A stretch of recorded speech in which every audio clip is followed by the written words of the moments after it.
Hello viewers, welcome to மூக்கு கும்மனம் நாக்கு குருசி channel. இன்றைக்கி நம்ம பச்சை புளி ரசமும் ராகி களியும் பண்ணிக்க போகிறோங்க. சுவை ரொம்பவும் அட்டகாசமாக இருக்கும்.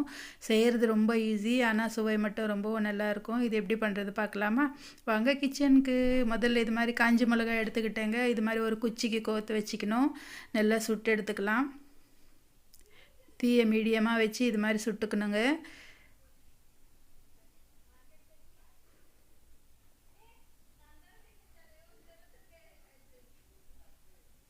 இப்போ நல்லா இது மாதிரி சுட்டு எடுத்த மிளகாவை ஒரு பவுலில் போட்டுக்கலாம். இதோடு சேர்த்து கல் உப்பு போட்டுக்கலாங்க கொஞ்சமாக. இப்போ கருவேப்பிலை போட்டுக்கலாம்.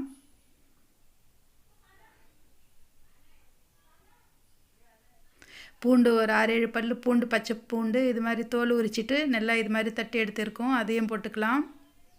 இதை வந்துட்டு கையாலேயே நல்லா இது மாதிரி நசுக்கிக்கணுங்க. சுட்டு எடுத்த மிளகான்றதுனால நல்லா ஈஸியாகவே நசுங்கி வரும். கல்லுப்பும் போட்டிருக்கோம் இல்லையா, அது நல்லா இது மாதிரி நசுக்கிக்கணும்.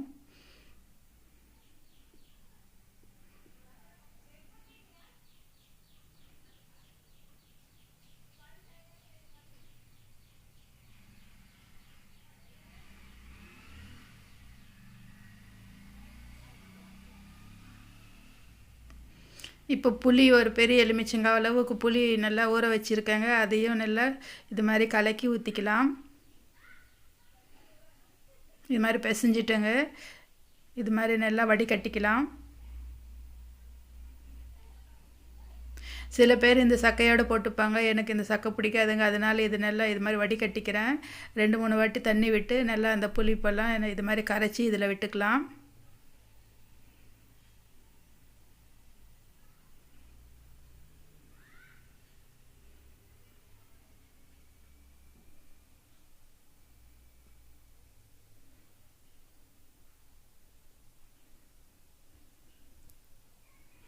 இப்போ வெங்காயம் மெல்லிசாக கட் பண்ணி வச்சுருக்காங்க, ஒரு பெரிய வெங்காயம். இதையும் போட்டு நல்லா கையில் நல்லா நசுக்கின மாதிரி இது மாதிரி செஞ்சுக்கணுங்க. அப்போ தான் எல்லாம் மிக்ஸ் ஆகி வரும் அந்த புளி தண்ணியில். நம்ம இது மாதிரி கையில் பிசைகிறதுனாலையும் நமக்கு சுவை அதிகமாக வருங்க இந்த பச்சை புளி ரசம்.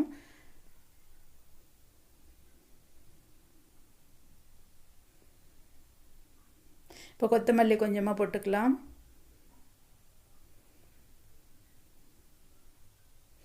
எல்லாத்தையும் ஒரு ஒரு ஐட்டமாக போடும்போதும் போட்டு கொஞ்சம் கொஞ்சம் நசுக்கி விட்டோம்னா அந்த ஃப்ளேவர் எல்லாம் இறங்குங்க அந்த புளி தண்ணிக்குள்ளே.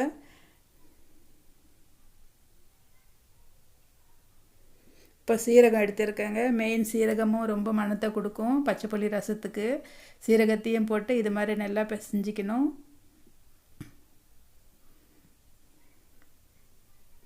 பச்சை புளி ரசம் ரெடி ஆகிடுச்சிங்க. இப்போ ராகி களி பண்ணிக்கலாம்.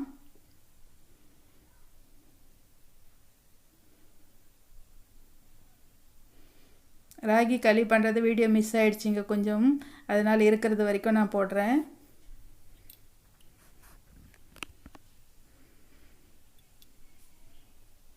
ராகி களி இது மாதிரி செஞ்சுட்டோங்க. இதை உருட்டிக்கலாம்.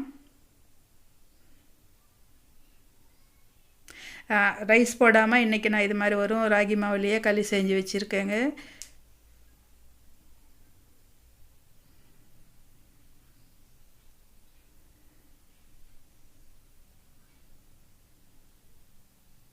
இப்போ வாழை இலை எடுத்து ராகி களி போட்டு இந்த பச்சை புளி ரசத்தோடு என்ஜாய் பண்ண போகிறேங்க. இது நீங்களும் பண்ணிக்கோங்க, ரொம்பவும் சுவையாக இருக்கும்.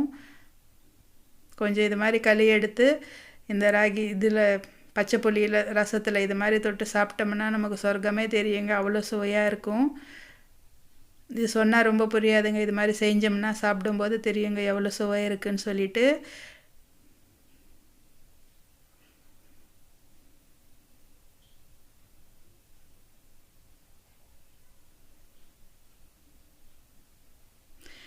இது மாதிரி களி சாப்பிட்டுட்டுங்க மத்தியானம். இது கொஞ்சம் மீந்தமாக இருந்ததுங்க இந்த பச்சை புளி ரசம். நாங்கள் வந்துட்டு சின்ன வயசில் இது நல்லா குடிப்போங்க. கப்பில் ஊற்றிக்கிட்டு ஸ்பூன் வச்சு குடித்தாவும் ரொம்ப நல்லா இருக்கும். இப்போ வந்துட்டு பானிபூரி இருந்ததுங்க வீட்டில், அதனால இந்த பச்சை புளி ரசத்தோடு அந்த பானிபூரி சாப்பிட்டோம்னா ரொம்பவும் சுவையாக இருந்தது. உங்களுக்கும் ஒரு ஐடியா இருக்கும், பானிபூரி இருந்ததுன்னா நீங்களும் இதே மாதிரி செஞ்சு சாப்பிடுங்க, ரொம்பவும் சுவையாக இருக்கும். ஓகே வியூவர்ஸ், நானும் இதோட என்ஜாய் பண்ணுறேன். நீங்களும் இதே மாதிரி செஞ்சு என்ஜாய் பண்ணுங்கள். நம்ம சேனல் சப்ஸ்கிரைப் பண்ணிக்கோங்க, லைக் பண்ணுங்கள், உங்கள் ஃப்ரெண்ட்ஸுக்கு ஷேர் பண்ணுங்கள். ஓகே வியூவர்ஸ், பாய்.